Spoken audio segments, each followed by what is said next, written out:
For anyone that's watched this channel before, you'll know that I'm a little bit of a Kia fanboy. The Niro, like the one behind me, is a fantastic car, and we've had two e-Niros, the older version of that, and it's brilliant. It's solid, it's really efficient, it's got a fantastic range. Charging speed is a little bit slow, but it's a great all-round car. But it's probably time for a replacement. And that's where Kia's EV3 comes in. And that's what I'm here to drive today.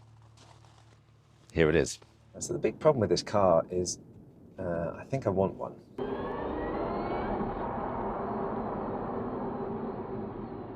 Now the Niro is so good, this has a lot to live up to. Let's look at the design of the EV3. Now, I haven't parked here by accident. I'm parked next to an EV9, which is a very, very impressive 6 or 7 seater car. That's their flagship.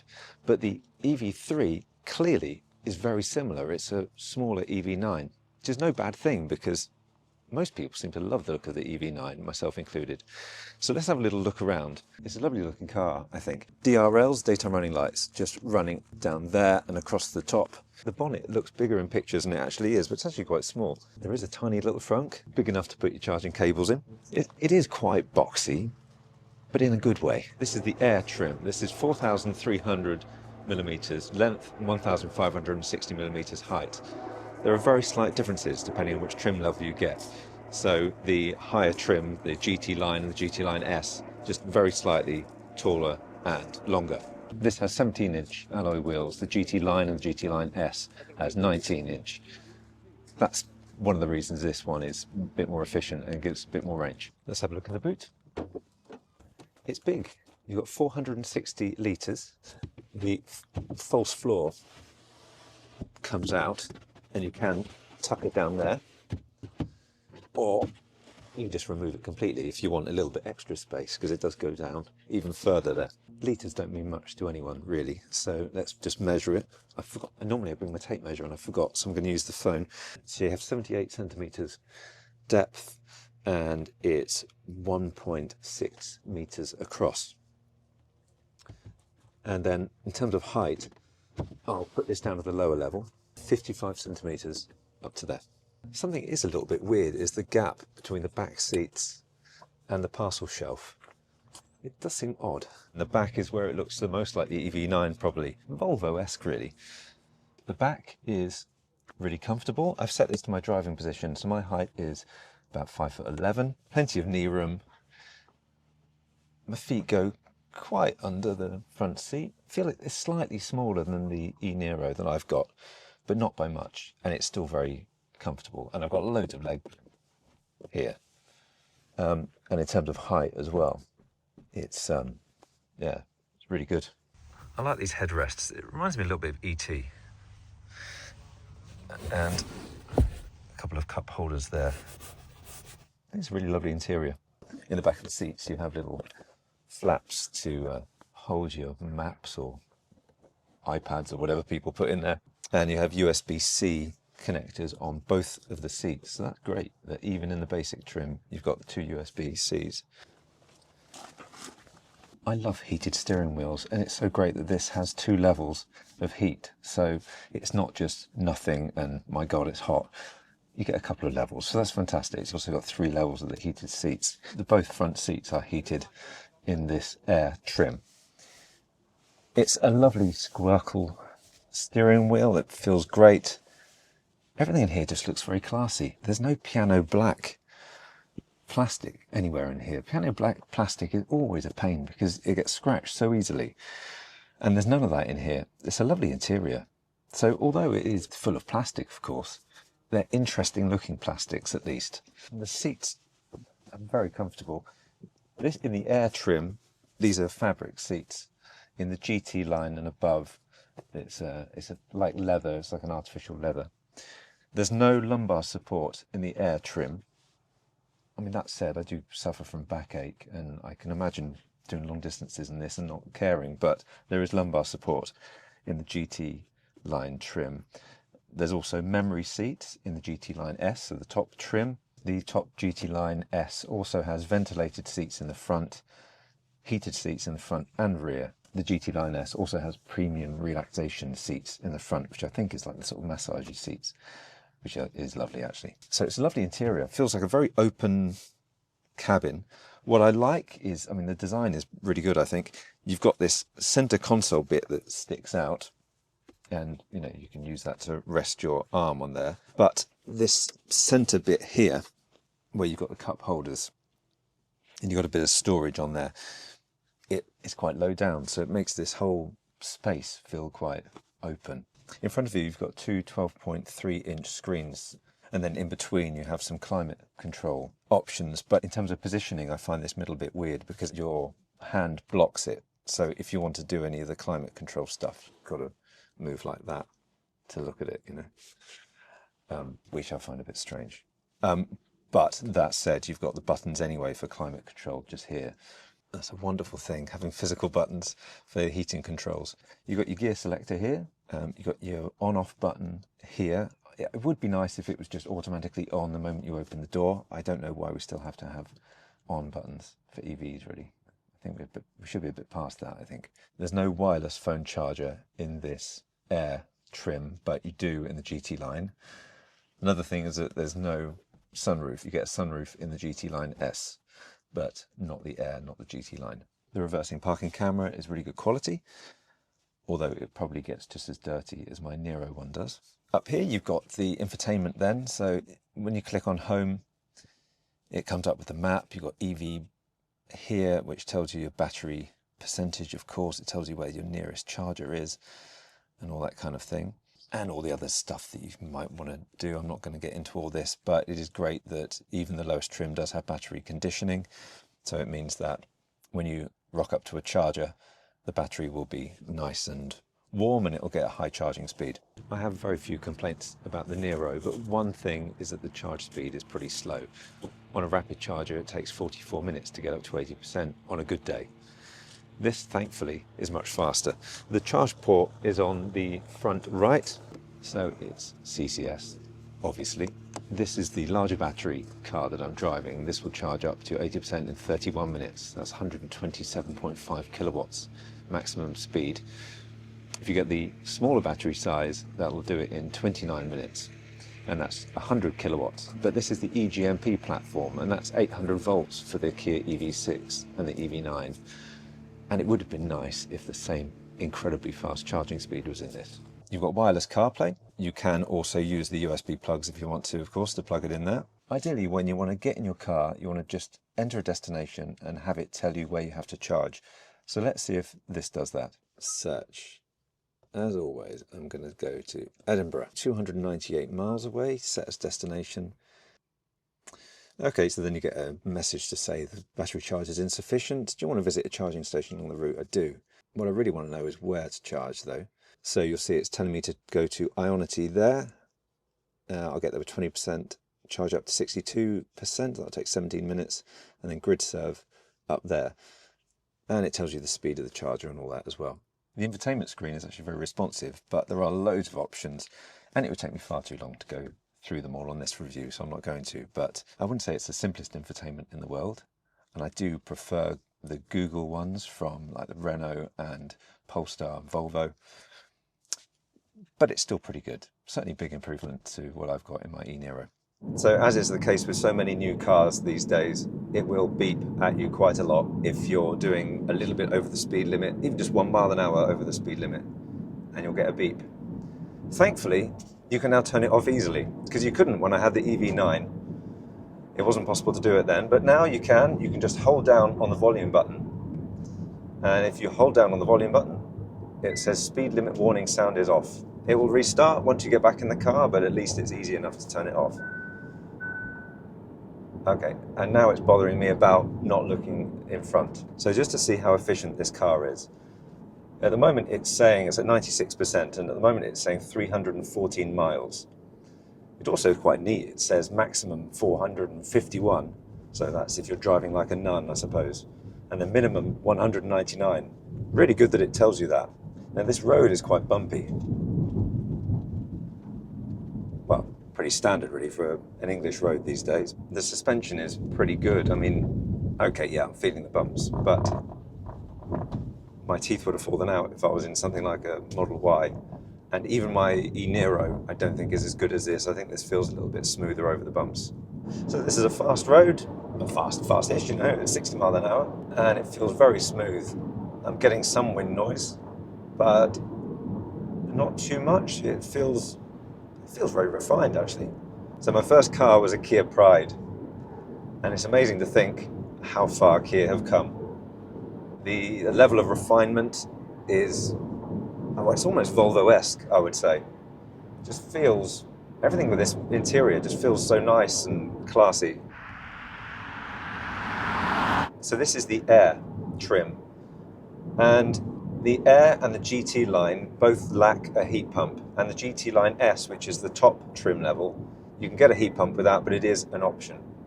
So the big question is, how efficient is this going to be on a cold day with no heat pump? Well, the problem is I'm skewing the results already because I don't have the heater on, because that would be too noisy. So I've got the heated steering wheel on and I've got a heated seat going. So actually I'm warm enough without even having the heater going. So we'll see at the end just how good this car is with efficiency. The Niro that I've got is amazing, one of the most efficient EVs you can get, and that's despite it not being on an EV-only architecture like this is. And what does that mean? It means that this car is on the Hyundai eGMP platform, the same one that's on the Kia EV6, the Hyundai Ioniq 5, the EV9, all the rest of them. They're all on the same platform, which is EV only. That's the only powertrain you can get. And that means that you get a long wheelbase, and a long wheelbase means you get more room in the cabin, and it's a less compromised car. But in terms of compromise, the Niro was amazing in that it never really felt compromised. The Niro just feels like a brilliant all-rounder, and I think that's why it's been so successful. It's certainly the reason we love it. So many EVs today are enormous, and as a small family, we never feel we need all the space you get in, well, something like an EV9, obviously, or even just any of your Audi e-trons and things like that. They're all quite big cars, really. And our roads aren't that big. That's the problem, at least in Europe. Our roads and our car parks, they're still designed for small cars, and that's the thing with the Niro. It's brilliant around town, it's brilliant parking, it's still got enough space for the family. And this is actually a smaller car, so in length it's a bit smaller than the Niro, but it's slightly wider. And it's an amazing feeling of space in the front. It's a really open cabin. Having come from the e-Niro, this is it's quite different from the e-Niro in so many ways. It's a smoother drive, feels a bit sprightlier. It has the same 150 kilowatt motor as the e-Niro does. It holds the road nicely, I think. It's front wheel drive, there's no rear wheel drive or all wheel drive option.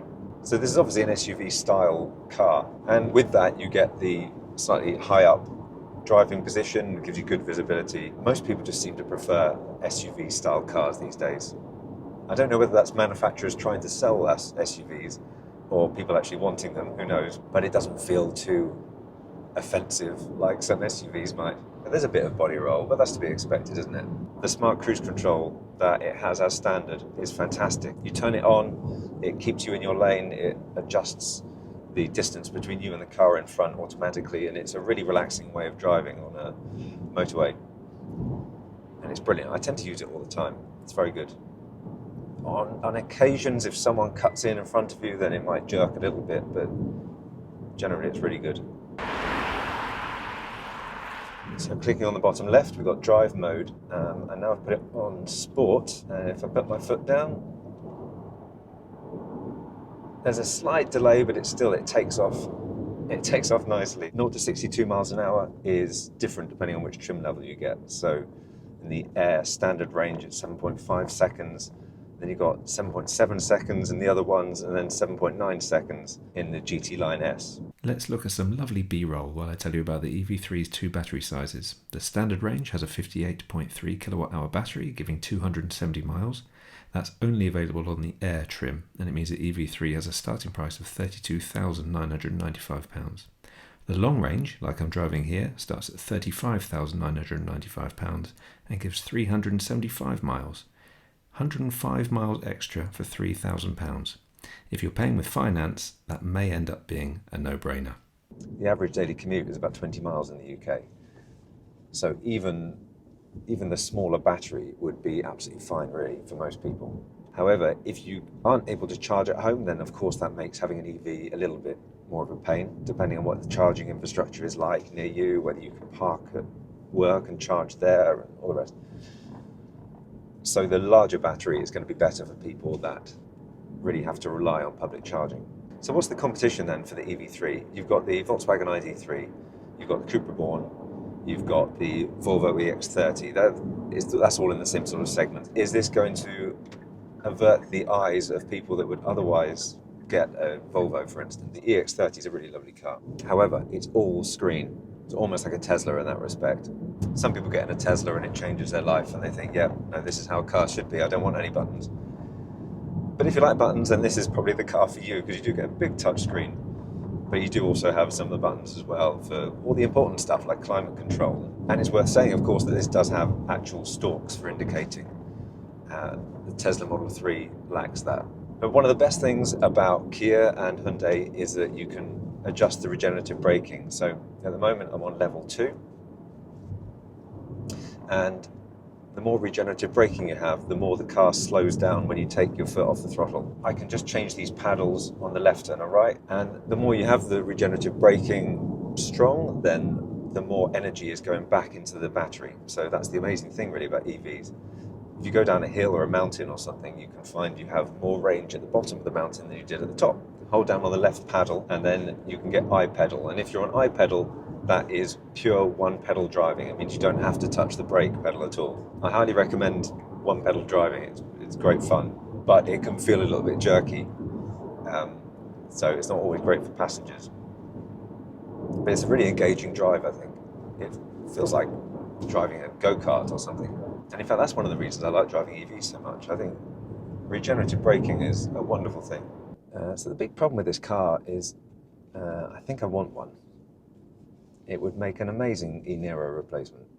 So after driving for just over an hour, I've arrived with 281 miles of range left, and that's 4.1 miles per kilowatt hour. If I turn on the heater, let's see what happens to the range. So 281, and that reduces it down to 269 with the blower going. If I increase the blower speed, then it keeps going down more and more and more. The heat pump might be specified in other regions around the world, I'm not actually sure, but certainly in the UK you can only get it as an option on the GT Line S. It would be nice if it was an option for the Air and the GT Line as well. So I thought I'd look at the GT Line S just so you can see how it is on the inside, and you can see, I mean, for a start you can see that this is different. So this is a little table thing that comes out. It's quite neat, although it's not really, doesn't come out enough to really do very much with it, but still quite neat. You've got wireless phone charging there. Instead of plastics, you've got more of a fabric here, which is really lovely. You can see we've got ventilated seats on the front and memory seats as well. You also get heated seats in the back with this. The interior certainly looks a little bit fancier. Up here you'll see we have a sunroof. If I press that button,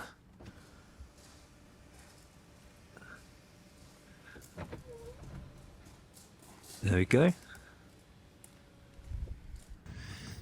There's a heating control for the back seats.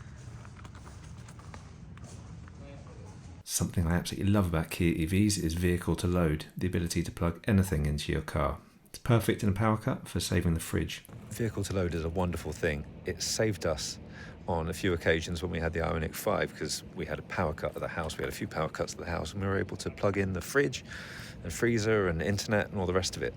So it's really good. It's a shame it's only available on the GT Line S. Like the heat pump, it would be nice if they were both options that you could have on all the trim levels. But anyway, really good. It's one of those things you might never use, but for emergencies it's fantastic and great for camping. You get a power tailgate with the GT Line S.